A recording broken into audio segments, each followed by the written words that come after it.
High news আপনাদেরকে স্বাগত। আমি রিক, শুরু করছে নিউজ টুডে। সবার আগে চোখ রাখবো হেডলাইন্সে।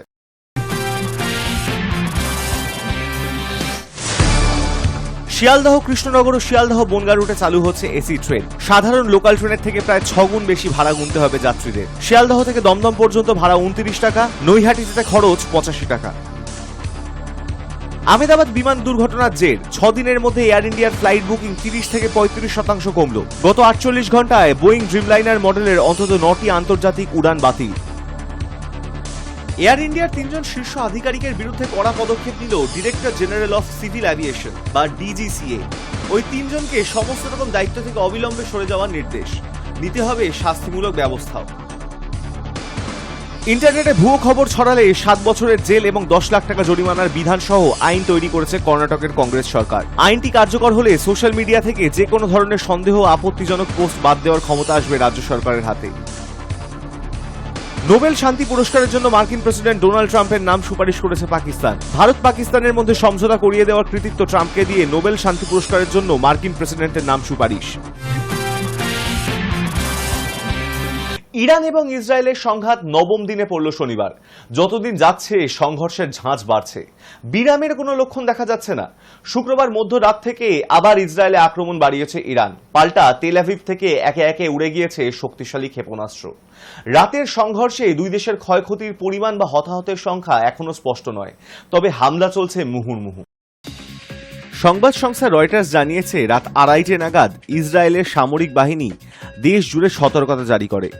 ইরান থেকে ক্ষেপণাস্ত্র হামলার বিষয়ে সতর্ক করা হয় নাগরিকদের।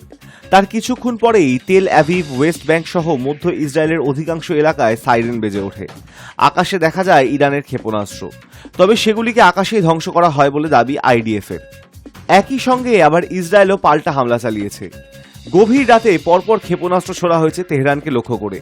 আইডিএফের দাবি, ইরানের সামরিক ঘাঁটি, ক্ষেপণাস্ত্রের সংরক্ষণ কেন্দ্রগুলিকে নিশানা করা হয়েছিল রাতের হামলায়। এছাড়া দক্ষিণ ইসরায়েলেও রাতভর সাইরেন বেজেছে।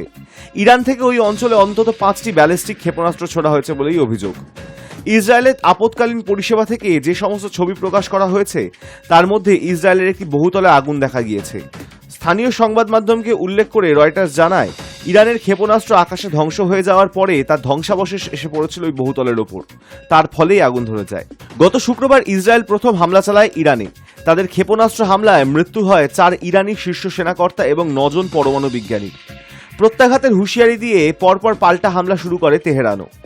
মুহুর্মুহু ক্ষেপণাস্ত্র হামলা চলছে দুদিন থেকেই। আমেরিকার মানবাধিকার সংগঠনের হিসাব বলছে, 9 দিনের সংঘাতে ইরানে অন্তত 639 জনের মৃত্যু হয়েছে। ইসরায়েলের সরকারি পরিসংখ্যান এখনো পর্যন্ত সেদেশে 24 জনের মৃত্যুর কথা আনুষ্ঠানিকভাবে জানিয়েছে। ইসরায়েলের হামলায় প্রথম থেকেই সমর্থন ছিল আমেরিকার। মার্কিন প্রেসিডেন্ট ডোনাল্ড ট্রাম্প জানিয়েছেন, ইরানে হামলা চালানোর আগে তার সঙ্গে কথা বলেছিলেন ইসরায়েলি প্রধানমন্ত্রী বেঞ্জামিন নেতানিয়াহু। কিন্তু এখনো এই যুদ্ধে সরাসরি আমেরিকা যোগ দেয়নি। শুক্রবার হোয়াইট হাউস থেকে জানানো হয়েছে, ইরানের বিরুদ্ধে আমেরিকা অস্ত্র ধরবে কিনা 2 সপ্তাহের মধ্যে তা নিয়ে সিদ্ধান্ত নেবেন ট্রাম্প। যদিও নেতানিয়াহু দাবি করেন তারা ইরানের সমস্ত পরমাণু ঘাঁটি ধ্বংস করবেন, তা আমেরিকাকে পাশে নিয়ে হোক বা আমেরিকাকে ছাড়া। ইরানের তরফেও সুর নরম করা হচ্ছে না, ফলে পশ্চিম এশিয়ার পরিস্থিতি ক্রমশ জটিল হচ্ছে। High news network. 1985 সালে সন্ত্রাসবাদের সঙ্গে এত পরিচিত ছিল না দুনিয়া। সেই সময় শিখ উগ্রপন্থীদের ষড়যন্ত্রের শিকার হয়েছিল এয়ার ইন্ডিয়ার ফ্লাইট AI-182, যার পোশাকি নাম ছিল কনিষ্ক। আটলান্টিকের উপর ভেঙে পড়া সেই বিমানে 329 জন যাত্রী ছিলেন। 40 বছর পর এই ষড়যন্ত্রের সঙ্গে যুক্ত থাকা এক সন্ত্রাসবাদীকে চিহ্নিত করেছে কানাডার পুলিশ। এই আততায়ীর হাতেই তৈরি হয়েছিল বোমা, যেটা রাখা হয়েছিল এয়ার ইন্ডিয়ার বিমানে। 1985 সালের 3রা জুন কানাডার মন্ট্রিয়াল থেকে মুম্বাই যাওয়ার পথে আকাশেই বিস্ফোরণে ছিন্নভিন্ন হয়ে যায় এয়ার ইন্ডিয়ার বিমান কনিষ্ক বা ফ্লাইট AI-182। আটলান্টিক মহাসাগরের আয়ারল্যান্ড উপকূলে ভেঙে পড়া এই বিমানে ছিলেন 329 জন। তাদের কেউই বাঁচেননি। কানাডা তথা ভারতের ইতিহাসে এটি অন্যতম ভয়াবহ জঙ্গি হামলা। দীর্ঘ তদন্তের পর এই ঘটনার সঙ্গে জড়িত এক অজানা ব্যক্তির পরিচয় অবশেষে শনাক্ত করল রয়্যাল কানাডিয়ান মাউন্টেন পুলিশ। তাকে এতদিন মিস্টার এক্স নামে উল্লেখ করা হতো, তবে ওই ব্যক্তির নাম এখনো জানানো হচ্ছে না, কারণ কানাডার গোপনীয়তা আইনের বাঁধা। আরসিএমপির সহকারী কমিশনার ডেভিড টেবুল জানিয়েছেন, সম্প্রতি ওই ব্যক্তি মারা গিয়েছেন এবং কখনোই তার বিরুদ্ধে আনুষ্ঠানিক অভিযোগ আনা হয়নি, তাই তার নাম প্রকাশ্যে আইনগত নিষেধাজ্ঞা রয়েছে। টেবুল এই মন্তব্য করেছেন আয়ারল্যান্ডে। যেখানে কানিষ্কা ট্র্যাজেডির 40তম বার্ষিকী উপলক্ষে কানাডার একটি প্রতিনিধি দলে তিনি অংশ নিয়েছেন। প্রসঙ্গত 23শে জুন 1985 সেই ভয়াবহ দিনে লন্ডনে যাত্রীবিরতির আগে বিমানটিতে বিস্ফোরণ ঘটে এবং তা আয়ারল্যান্ডের উপকূলে সাগরে ভেঙে পড়ে। আরসিএমপি সূত্রে জানা গেছে মিস্টার এক্স ছিলেন জঙ্গি সংগঠনের বাব্বার খালসার প্রতিষ্ঠাতা তালবিন্দর সিং পারমার ও ইলেকট্রিশিয়ান ইন্দারজিৎ সিং রেয়াতের ঘনিষ্ঠ। 1985 সালের 4 জুন এই তিনজন ব্রিটিশ কলম্বিয়ান ডানকান শহরের জঙ্গলে গিয়ে বোমা পরীক্ষার কাজ করেন। তাদের অনুসরণ করেছিলেন কানাডার গোয়েন্দা সংস্থার কিছু এজেন্ট, যারা বিস্ফোরণের শব্দ শুনলেও তা ভুল করে গুলির আওয়াজ বলে ধরে নেন। তদন্তে উঠে এসেছে এই এক্সপেরিমেন্টের মাধ্যমেই তৈরি হয়েছিল সেই মারণাস্ত্র, যা পরে কনিষ্ক বিস্ফোরণে ব্যবহৃত হয়। যদিও 2005 সালে মামলার 2 মূল অভিযুক্তকে আদালত নির্দোষ বলে ছেড়ে দেয়। আরসিএমপি তদন্ত চালিয়ে যায় অনেক অসমাপ্ত দিক খতিয়ে দেখতে। সেই প্রক্রিয়াতেই শনাক্ত হয় মিস্টার এক্স। তালবিন্দর সিং পারমার 1992 সালে পাঞ্জাব পুলিশের সঙ্গে সংঘর্ষে মারা যান। অপর অভিযুক্ত রেয়াত আদালতে স্বীকার করেন তিনি পারমার এবং মিস্টার এক্সের সঙ্গে মিলে বোমা তৈরিতে সাহায্য করেছিলেন। তবে তিনি দাবি করেন মিস্টার এক্সের প্রকৃত পরিচয় তিনি জানতেন না। এখন 4 দশক পর এই অজানা চরিত্রের পরিচয় উন্মোচিত হলেও তার নাম বা বিস্তারিত কিছুই সাধারণের কাছে প্রকাশ করা হবে না। ভারতীয় ও কানাডীয় নাগরিকদের পরিবারের কাছে এই তথ্য আংশিক স্বস্তি দিলেও ন্যায় বিচারের আকাঙ্ক্ষা এখনো পূর্ণ হয়নি। এই অভিযোগও উঠছে নিহতদের আত্মীয় স্বজনের কাছ থেকে। এদিকে ভারতীয় মূলের কানাডীয় সম্প্রদায়ের তরফে আবারও দাবি উঠছে কানিষ্কা ট্র্যাজেডিতে নিহতদের স্মরণে স্থায়ী ও সম্মানজনক স্মৃতিসৌধ গড়ুক কানাডা সরকার। 40 বছর পেরিয়েও এই বিস্ফোরণের অনেক প্রশ্ন আজও অধরা। High news Network. আপাতত তার ঠিকানা রাশিয়ার কালিনিনগ্রাদের যুদ্ধজাহাজ নির্মাণ কারখানা। আগামী 1 জুলাই ভারতীয় নৌসেনার কয়েকজন আধিকারিকের হাতে আনুষ্ঠানিকভাবে সেই স্টেলথ ফ্রিগেট আইএনএস তমালকে তুলে দেবে ভ্লাদিমির পুতিনের দেশ। তারপরে সে পাড়ি দেবে ভারতের উদ্দেশ্যে। রামায়ণে ইন্দ্রজিতের মেঘের আড়াল থেকে মায়াযুদ্ধের কৌশল, কিংবা ক্যাসিনো রয়্যালে 007 ব্রিটিশ এজেন্ট জেমস বন্ডের স্কাই ফ্লিট S-570, মূল লক্ষ্য একটাই, আড়াল থেকে শত্রুকে অতর্কিতে আক্রমণ। মহাকাব্য বা রূপলী পর্দার পরিসর ছেড়ে বাস্তবের যুদ্ধেও ব্যবহার বাড়ছে সেই যুদ্ধ কৌশলের। সামরিক পরিভাষায় যে প্রযুক্তির নাম স্টেলথ টেকনোলজি। পঞ্চম প্রজন্মের আধুনিকতম যুদ্ধবিমান থেকে পরমাণু চালিত ডুবোজাহাজ কিংবা নতুন জমানার যুদ্ধজাহাজে যা কার্যত অপরিহার্য হয়ে উঠেছে। নৌসেনা সূত্রে খবর, শত্রুপক্ষের রাডারে নজরদারি এড়াতে বিশেষ ধাতুতে তৈরি আইএনএস তমাল। এই ইঞ্জিন পৃথক প্রযুক্তির। 3900 টনের এই যুদ্ধজাহাজে হেলিকপ্টার ওঠানামা এবং ব্রহ্মস ক্ষেপণাস্ত্র ব্যবহারের ব্যবস্থা রয়েছে। সেই সঙ্গে রয়েছে শত্রুপক্ষের ডুবোজাহাজ খোঁজার জন্য অত্যাধুনিক সোনার এবং তাকে ধ্বংস করার জন্য উচ্চ ক্ষমতা সম্পন্ন টর্পেডো। ইতিমধ্যেই সফলভাবে নৌযুদ্ধের মহড়ায় উত্তীর্ণ হয়েছে তমাল। প্রসঙ্গত, দ্বিতীয় বিশ্বযুদ্ধের সময় সীমিত পরিসরে শুরু হয়েছিল স্টেলথ টেকনোলজির ব্যবহার। 6 দশক পরেও শত্রুপক্ষের বিমান বা যুদ্ধজাহাজ চিহ্নিত করার জন্য ব্যবহৃত রাডারের মূল প্রযুক্তি প্রায় একই রয়েছে। যে এলাকা থেকে জল বা আকাশপথে শত্রু সেনার আগ্রাসনের আশঙ্কা রয়েছে, সেখানে নির্দিষ্ট সময় অন্তর রেডিও তরঙ্গ ছুড়ে দেয় রাডার। যুদ্ধ বিমান বা জাহাজের ধাতব দেওয়ালে সেই নির্দিষ্ট তরঙ্গ দৈর্ঘ্যের রেডিও ওয়েভ ধাক্কা খেয়ে ফিরে এলেই নিমেষে হিসেব করে নেওয়া যায় সেই বিমান বা জাহাজের অবস্থান, আকার, অভিমুখ এবং গতিবেগ। এরপর পাল্টা হামলায় তাকে ধ্বংস করার চেষ্টা শুরু হয়। অর্থাৎ রাডারের নজরদারি এড়াতে হলে বাঁচতে হয় সেই রেডিও ওয়েভ তরঙ্গ থেকে, যা তাকে চিহ্নিত করে। রাডার প্রতিরোধী স্টেলথ টেকনোলজির লক্ষ্য একটাই, বিমান বা জাহাজের গায়ে ধাক্কা খাওয়া রেডিও তরঙ্গকে ঠিকভাবে রাডারের কাছে ফিরতে না দেওয়া। সেজন্য রেডিও তরঙ্গকে শুষে নেওয়া বা দিকভ্রান্ত করার পদার্থ এবং প্রযুক্তি ব্যবহার করা হয়। সাধারণত ধাতু সংকর এবং কার্বন ফাইবারের তৈরি স্টেলথ যুদ্ধবিমান কিংবা ফ্রিগেট ও ডেস্ট্রয়ার জাতীয় স্টেলথ যুদ্ধজাহাজ সেই কাজ করতে পারে, যা সাধারণ ধাতুতে তৈরি যুদ্ধ বিমানের পক্ষে সম্ভব নয়। শুধু রাডার নয়, আধুনিক যুদ্ধে আকাশ এবং জলপথে প্রতিপক্ষের গতিবিধি নজরদারির বড় হাতিয়ার হল infrared search and tracking system. বিমান বা যুদ্ধজাহাজের ইঞ্জিন থেকে নির্গত তাপকে থার্মাল ভিশন প্রযুক্তির সাহায্যে চিহ্নিত করা হয় এই পদ্ধতিতে। সাধারণ যুদ্ধবিমানের ইঞ্জিন থাকে নিচে, স্টেলথ যুদ্ধবিমানে উপরের অংশে, ফলে ইঞ্জিন থেকে নির্গত তাপ শনাক্ত করা কঠিন হয়ে পড়ে। তা সত্ত্বেও ইঞ্জিন থেকে নির্গত তাপ পুরোপুরি প্রশমন করা সম্ভব নয়। এর জন্য হিম শীতল হাওয়া দিয়ে ইঞ্জিন নির্গত তাপ কমানোর ব্যবস্থা করা হয়। একই কৌশল প্রয়োগের পাশাপাশি স্টেলথ ফ্রিগেট বা ডেস্ট্রয়ার ইঞ্জিনও তুলনামূলকভাবে খোলের অনেকটা ভেতরে থাকে। দেশীয় প্রযুক্তিতে তৈরি শিবালিক গোত্রের স্টেলথ ফ্রিগেট 2010 সাল থেকে ব্যবহার করছে ভারতীয় নৌসেনা। বছর তিনেক আগে গার্ডেন রিচ শিপ বিল্ডার্স থেকে তৈরি এই গোত্রের আইএনএস দুনাগিরি জলে ভেসেছে। ফ্রান্সের সঙ্গে যৌথ উদ্যোগে নির্মিত স্করপিয়ন শ্রেণীর স্টেলথ ডুবোজাহাজ রয়েছে ভারতীয় নৌবাহিনীরও। বর্তমানে বিশ্বের সেরা স্টেলথ রণতরীটি আমেরিকার ইউএসএস জুমওয়ার ডেস্ট্রয়ার। তারপরেই আসে রুশ প্রযুক্তিতে তৈরি তলোয়ার গোত্রের ফ্রিগেটের নাম, যার নবতম সংস্করণ INS Tamal. Hi news network. গরমে নাজেহাল নিত্যযাত্রীরা, আর সেই গরম থেকেই রেহাই পেতে চলেছে লোকাল ট্রেনের মানুষ। এবার ট্রেনের মধ্যে মিলবে এসি ঠান্ডা বাতাস। পূর্ব রেলের শিয়ালদহ ডিভিশনে চলবে এসি লোকাল। সবকিছু ঠিক থাকলে কয়েক সপ্তাহের মধ্যেই চালু হবে ট্রেন। রেল সূত্র জানা গিয়েছে, প্রথমে শিয়ালদা কৃষ্ণনগর ও শিয়ালদা বনগা রুটে এসি ট্রেন চালানো হবে। ভাড়া কত গুনতে হবে? সাধারণ লোকাল ট্রেনের থেকে প্রায় 6 গুণ বেশি ভাড়া গুনতে হবে যাত্রীদের। শিয়ালদা থেকে কৃষ্ণনগর রুটে দমদম পর্যন্ত ভাড়া হবে 29 টাকা, মাসিক ভাড়া 590 টাকা। ব্যারাকপুর যেতে খরচ হবে 65 টাকা, মাসিক ভাড়া 1210 টাকা। নৈহাটি পর্যন্ত যেতে গুনতে হবে 85 টাকা, মান্থলি করতে তা গিয়ে দাঁড়াবে 1720 টাকা। রানাঘাট পর্যন্ত ভাড়া ধার্য করা হয়েছে 113 টাকা, মান্থলি করলে যাত্রীদেরকে গুনতে হবে 2310 টাকা। কৃষ্ণনগর যেতে খরচ হবে 132 টাকা, সেটা মাসে 2680 টাকা। বনগা শাখার ক্ষেত্রে একই হারে ধার্য করা হয়েছে। হাবড়া যেতে গেলেও ভাড়া পড়বে 85 টাকা, যা মাসের হিসেব দাঁড়াবে 1720 টাকা। গোবরডাঙ্গার ভাড়া যথাক্রমে 99 টাকা, যা মান্থলি দাঁড়াবে 2010 টাকা। আর বনগা যাওয়ার ভাড়া 113 টাকা, যা মাসিক পড়বে 2320 টাকা। লোকাল ট্রেন ও এসি লোকালের ভাড়ার অনেক পার্থক্য রয়েছে। প্রশ্ন উঠছে, কতটা সফল হবে এসি লোকাল? নিত্যযাত্রীদের এত গুণ বেশি ভাড়া দিয়ে সফর করবেন? রানাঘাটের এক যাত্রী, তিনি বলেন, ভাড়া একটু বেশি ঠিকই, তবে প্রবল গরমে 1-2 দিন এসির সফর করাই যায়।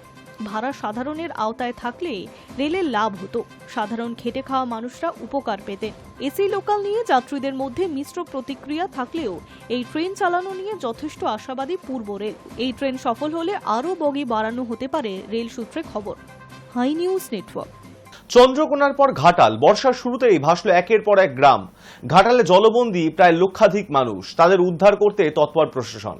শনিবার সকাল থেকে এলাকায় কমেছে বৃষ্টি, তার ফলে জলবন্দী দশা থেকে দ্রুত মুক্তি পাওয়া যাবে বলেই আশা গ্রামবাসীদের। জানা গিয়েছে, ঘাটাল চন্দ্রকোনা 1 ও 2 নম্বর ব্লকের 70 থেকে 75টি মৌজা প্লাবিত। শিলাবতী ও কথিয়া নদীর 5টি বাঁধ ভেঙে গিয়েছে। তার ফলে চন্দ্রকোনা 1 ও 2 নম্বরে মোট 50 থেকে 55টি মৌজায় প্লাবন দেখা দিয়েছে। ঘাটাল ব্লকের 4 থেকে 5টি গ্রাম পঞ্চায়েত জলমগ্ন। 3টি ব্লকের 15টির মতো কাঠ বাঁশের সাঁকো ভেসে গিয়েছে। গড়বেতার পরিস্থিতিও বেশ ভয়াবহ। সব মিলিয়ে প্লাবিত কমপক্ষে লক্ষাধিক। ইতিমধ্যেই মোট 50টি ত্রাণ শিবির খোলা হয়েছে। প্লাবিতদের উদ্ধার করে ত্রাণ শিবিরে রাখা হয়েছে। পর্যাপ্ত খাবার এবং জলের ব্যবস্থাও করা হয়েছে। বারান্দা থেকে রাস্তার উপর ঝুলছে বিজেপি সংখ্যালঘু সেলের নেতার হাত বাঁধা দেহ। শনিবার সকালে এই দৃশ্যে চাঞ্চল্য ছড়ালো হুগলির গোঘাটে। পরিবারের দাবি, খুন করে ঝুলিয়ে দেওয়া হয়েছে শেখ বাকিবুল্লাহ নামে সংখ্যালঘু সেলের নেতাকে। দেহ উদ্ধার করেছে গোঘাট থানার। গোঘাটে বিজেপির মণ্ডল সভাপতি ছিলেন বাকিবুল্লাহ। শনিবার সকালে তাকে গলায় ফাঁস দেওয়া অবস্থায় রাস্তার পাশে বারান্দা থেকে ঝুলে থাকতে দেখেন স্থানীয়রা। হাত দুটি ছিল সামনের দিকে বাঁধা। এই দৃশ্যে ব্যাপক চাঞ্চল্য ছড়ায় এলাকায়। ছুটে আসেন স্থানীয় বিজেপি নেতারা। খবর পেয়ে গোঘাট থানার পুলিশ এসে দেহ উদ্ধার করে নিয়ে যায়। পরিবারের দাবি, বিজেপি করায় খুন করে ঝুলিয়ে দেওয়া হয় বাকিবুল্লাহকে। স্থানীয় বিজেপি নেতৃত্বের প্রশ্ন, হাত বাঁধা অবস্থায় কেউ কি করে গলায় ফাঁস দিতে পারে? ঘটনাস্থলে যান পুরসুয়ার বিজেপি বিধায়ক বিমান ঘোষ। তিনি বলেন, বাকিবুল্লাহ এলাকার জনপ্রিয় ছিলেন, তাই পরিকল্পনা করে তাকে সরিয়ে দেওয়া হয়ে থাকতে পারে। এই ঘটনায় পুলিশি নিষ্ক্রিয়তার অভিযোগ তুলে গোঘাট থানা ঘেরাওয়ের ডাক দিয়েছে বিজেপি। ঘটনার নিরপেক্ষ তদন্তের দাবি তুলেছে তৃণমূলও। স্থানীয় এক তৃণমূল নেতা বলেন, ও আমাদের সঙ্গেই আড্ডা দিত, হঠাৎ করে কেন এরকম হলো জানি না। নিরপেক্ষ তদন্ত দাবি করছি, পুলিশ খতিয়ে দেখুক কি হয়েছে। High news Network. শুক্রবার গভীর রাতে কলকাতা বিশ্ববিদ্যালয়ের ছাত্রী হোস্টেলের ঘটে গেল বড়সড় দুর্ঘটনা। বিডন স্ট্রিটে অবস্থিত গার্লস হোস্টেলের একটি ঘরের ছাদ থেকে হঠাৎ একটি লোহার বিম খুলে পড়ে, আর সেই ঘরে তখন ঘুমোচ্ছিলেন 3 জন ছাত্রী। অল্পের জন্য তারা প্রাণে রক্ষা পান। ঘটনাটি ঘটেছে আনুমানিক 5:30 নাগাদ। হোস্টেলের 17 নম্বর ঘর থেকে তীব্র আওয়াজ শুনে ছুটে আসেন অন্যান্য আবাসিকরা। তারা জানান দীর্ঘদিন ধরে হোস্টেলের ছাদ ও ঘরের মেরামতির কোনো কাজ হয়নি। বহুবার কর্তৃপক্ষকে জানানো হলেও মেলেনি স্থায়ী সমাধান। এই ধরনের বিপজ্জনক ঘটনা আগেও ঘটেছে বলে দাবি ছাত্রীদের। হোস্টেলের অন্তত 75 জন আবাসিককে ইতিমধ্যেই অন্যত্র সরিয়ে নেওয়া হয়েছে। বিশ্ববিদ্যালয় সূত্রে খবর, কলকাতা বিশ্ববিদ্যালয়ের অন্য হোস্টেলগুলোতে তাদের অস্থায়ীভাবে স্থানান্তর করা হবে।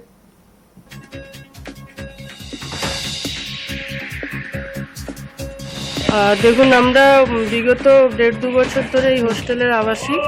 আমরা মূলত কলেজ স্ট্রিট মেন ক্যাম্পাসেরই সকলেই ছাত্রী রয়েছি। গতকাল ভোর 5:30 নাগাদ আমাদের সহপাঠীদের একটা রুম, 17 নম্বর রুম, সেই রুমে তারা ঘুমন্ত অবস্থায় ছিল। ভোরবেলায় হঠাৎ করেই তারা যখন ভোর 5:30 বাজছে, হঠাৎ করেই তাদের ওপর সিমেন্টের যে চাঙড়গুলো সেগুলো পড়তে শুরু করে এবং আচমকাই ঘুম ভেঙে দেখে যে কড়িকার যে বর্গা রয়েছে সিলিংটাকে প্রোটেক্ট করার জন্য, সেটা তাদের ওপরই হয়তো পড়ে যেত এবং তারা আচমকাই উঠে পড়ে এবং অন্য রুমে যেতে সক্ষম হয়, যার কারণে আমাদের প্রাণহানি ঘটতে পারত, কিন্তু সেটা। উত্তর 24 পরগনার মিনাখায় এক মর্মান্তিক দুর্ঘটনায় প্রাণ হারালেন এক প্রবীণ ব্যক্তি। বাড়ি ফেরার সময় 12 চাকার একটি ডাম্পার গাড়ির নিচে পিষ্ট হয়ে মৃত্যু হয় বছর 70-এর নূরো মোল্লার।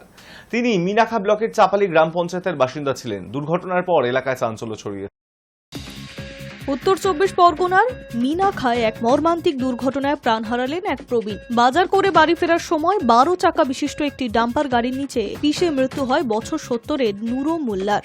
তিনি মিনাখা ব্লকের চাপালি গ্রাম পঞ্চায়েতের ঘোনারবন এলাকার বাসিন্দা ছিলেন। স্থানীয় সূত্রে জানা গেছে, মিনাখা ও হাসনাবাদ থানা এলাকার সংযোগস্থল ভেবিয়া শ্মশানে চাপা পুকুরের দিক থেকে মালঞ্চর দিকে যাচ্ছিল একটি ভারী ডাম্পার। সেই সময় বিপরীত দিক থেকে বাজার করে সাইকেলে করে ফিরছিলেন নূরো মোল্লা।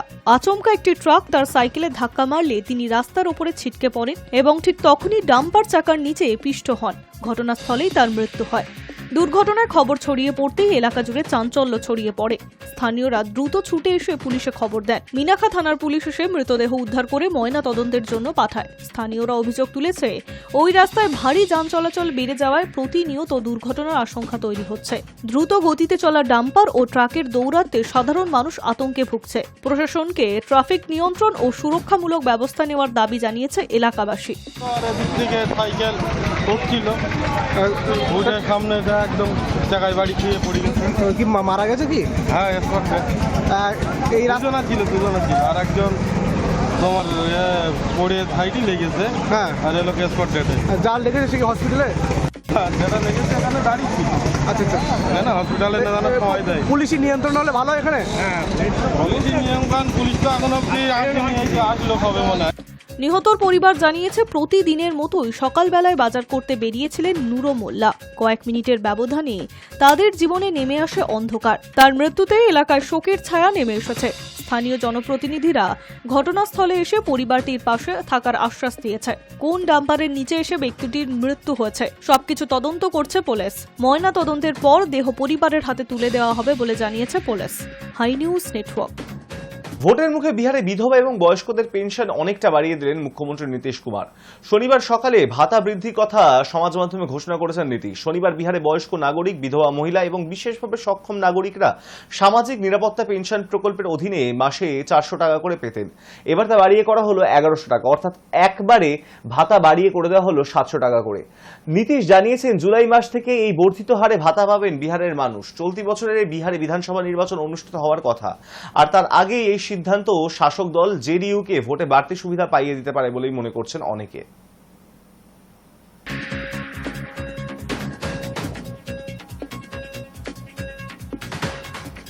ভুয়ো খবর ছড়ালে 7 বছরের জেল এবং 10 লক্ষ টাকা পর্যন্ত জরিমানার বিধানসহ আইন তৈরি করেছে কর্ণাটকের কংগ্রেস সরকার।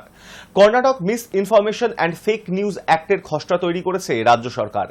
আইনটি কার্যকর হলে সোশ্যাল মিডিয়া থেকে যে কোনো ধরনের সন্দেহ ও আপত্তিজনক পোস্ট বাদ দেওয়ার ক্ষমতা রাজ্য সরকারের হাতে আসবে। প্রস্তাবিত আইনে 6 সদস্যের একটি রেগুলেটরি বোর্ড গঠনের কথা বলা হয়েছে, যেখানে মিথ্যা তথ্য ছড়ানোর মামলা দায়ের করা যাবে। খসড়া বিলে আরও একটি বিষয় সংযুক্ত করা হয়েছে। বলা হয়েছে, কোনো ধর্মীয় প্রতীক, স্লোগান, কথা, দেবদেবী, ধর্মীয় নেতা প্রমুখের ছবি বা ওই জাতীয় কোনো কিছুর বিকৃত উদ্দেশ্য প্রণোদিত অপব্যবহার করলেও এই আইনে বিচার হবে।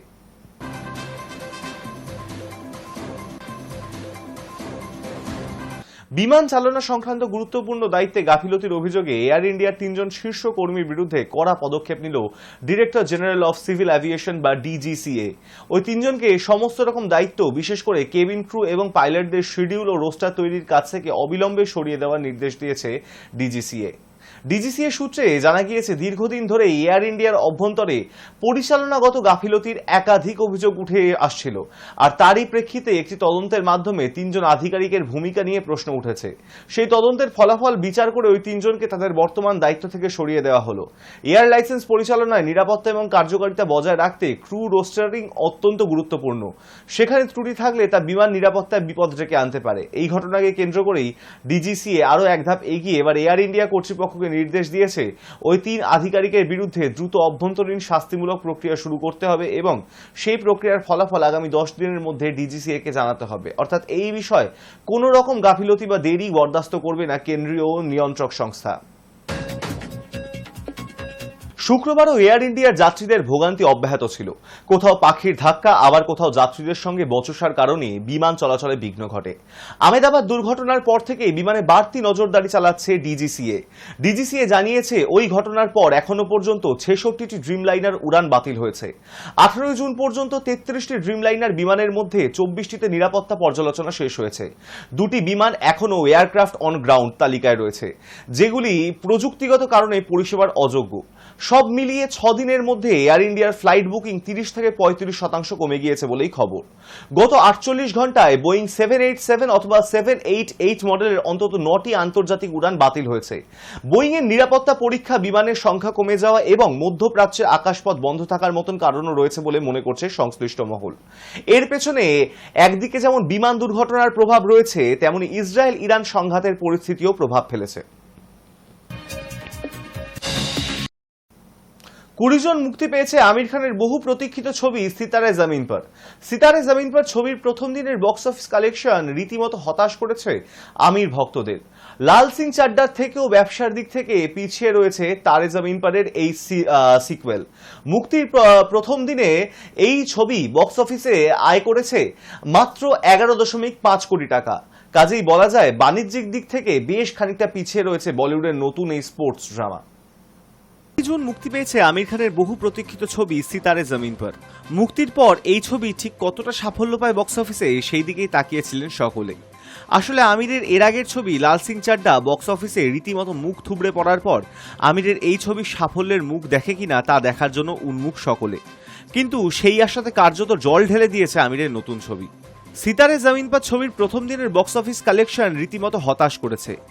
লাল সিং চাড্ডার থেকেও ব্যবসায়িক দিক থেকে পিছিয়ে রয়েছে তারে জমিন পরের এই স্পিরিচুয়াল সিকুয়েল। মুক্তির পর প্রথম দিনে বক্স অফিসে লাল সিং চাড্ডা ব্যবসা করেছিল 11.7 কোটি টাকার, আর সিতারে জমিন পর ব্যবসা করলো 11.5 কোটি টাকার। কাজেই বলা যায় বাণিজ্যিক দিক থেকে বেশ খানিকটা পিছিয়ে রয়েছে বলিউডের এই নতুন স্পোর্টস ড্রামা। অন্যদিকে 2007 সালে তারে জমিন পরের বক্স অফিস কালেকশন প্রথম দিনে ছিল 2 কোটি টাকা। তবে ছবির বক্স অফিস কালেকশনের দিক থেকে পিছিয়ে থাকলেও এ ছবির দর্শক বলছেন তারা নাকি এই ছবি দেখে আনন্দ পেয়েছেন। ছবিতে দেখা যাবে আমির খানের পাশাপাশি জেনেলিয়া দেশমুখকে। একই সঙ্গে 10 জন বিশেষভাবে সক্ষম অভিনেতা অভিনেত্রীর এই ছবির হাত ধরে ফিল্মি দুনিয়ায় অভিষেক ঘটেছে। আপাতত সপ্তাহান্তে আমিরের ছবির বক্স অফিসে কতটা ছাপ ফেলতে পারে ও কতটা বাণিজ্যিকভাবে সাফল্য পায় তা দেখার জন্য মুখিয়ে রয়েছেন সকলে। High news Network. এই বছরের মাঝামাঝি থেকেই গুজব ছড়ায় আলিয়া কি আবার অন্তঃসত্ত্বা, তবে কি রাহা এবার দিদি হতে চলেছে? সব জল্পনার ইতি টানলো আলিয়ার সাম্প্রতিক এক ভাইরাল ভিডিও।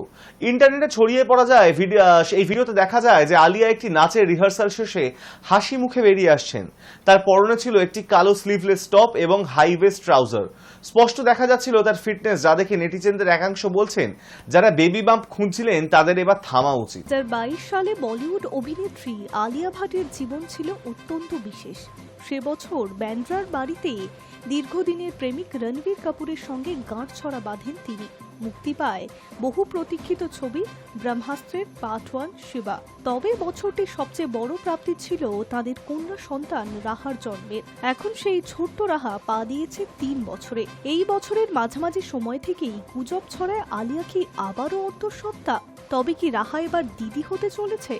আলিয়া ও রণবীরের এই বিষয়ে প্রকাশ্যে কিছু বলেনি, তবু আলিয়ার সাম্প্রতিক কয়েকটি পাবলিক অ্যাপিয়ারেন্স থেকেই জল্পনা শুরু হয়। কান চলচ্চিত্র উৎসব 2025-এ আলিয়াকে দেখে অনেকেই মনে করেছিল তিনি হয়তো গর্ভবতী। পরে এক বন্ধুর বিয়েতে স্পেনে যাওয়ার সময় গুজব কিছুটা কমে। এই সপ্তাহে আলিয়াকে মুম্বাইয়ের একটি জিমের বাইরে একাধিকবার দেখা গিয়েছে। প্রতিবারই তাকে ক্যামেরার সামনে পড়ার আগে গাড়ির দরজার আড়াল নিতে দেখা যায়। অনেকে মনে করতে শুরু করেন আলিয়া হয়তো বেবি বাম্প লুকোনোর চেষ্টা করছে। তবে সব জল্পনার ইতি টানল আলিয়ার সাম্প্রতিক একটি ভাইরাল ভিডিও। ইন্টারনেটে ছড়িয়ে পড়া এই ভিডিওতে দেখা যায় আলিয়া একটি নাচের রিহার্সালের শেষে হাসি মুখে বেরিয়ে আসছেন। তার পরনে ছিল একটি কালো স্লিভলেস ক্রপ টপ ও হাইওয়েস্ট ট্রাউজার। স্পষ্ট দেখা যাচ্ছিল তার টোট, কোমর ও ফিটনেস, যা দেখে নেটিজেনদের একাংশ বলছে যারা বেবি বাম্প খুঁজছিলেন তাঁদের এবার থামা উচিত। এই মুহূর্তে আলিয়া ভাট ব্যস্ত রয়েছেন তার আসন্ন ছবি আলফার শুটিং নিয়ে। এই ছবিতে তার সঙ্গে রয়েছেন অভিনেত্রী শারবারি। বড়দিনে মুক্তি পেতে চলেছে এই অ্যাকশন থ্রিলার। আর এই ছবির রিহার্সাল থেকেই বেরোনোর সময় ধরা পড়ে গেলেন ক্যামেরায়। আর নেট দুনিয়ায় সবার প্রশ্নের উত্তর যেন নিজেই দিয়ে দিলেন। High news Network. এখন এই পর্যন্তই। দেখতে থাকুন হাই নিউজ, নির্ভীক, নিরপেক্ষ।